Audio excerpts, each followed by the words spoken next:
Hello dear guys, আবার চলে আসলো আমনের সিজন।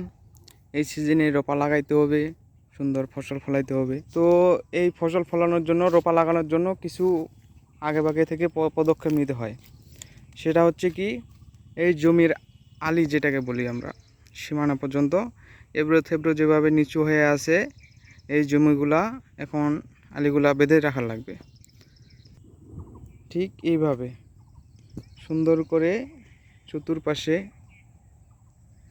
আলিগুলা বেঁধে রাখলে জমিটার সুন্দর দেখাবে এবং কোথাকার পানি কোথাও যাবে না।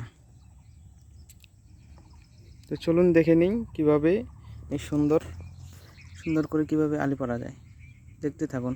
প্রথমে যে কাজটা করতে হবে, এরকম সুন্দর মজবুত দেখে একটা কোদাল নিতে লাগবে। কোদাল নিয়ে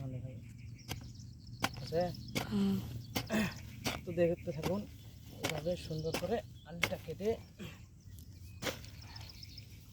মাটি দিবেন।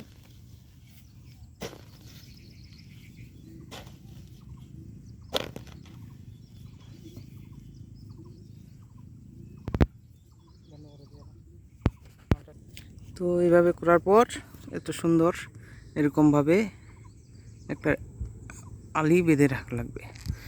কত সুন্দর দেখাচ্ছে এখন পুরো জমিটা।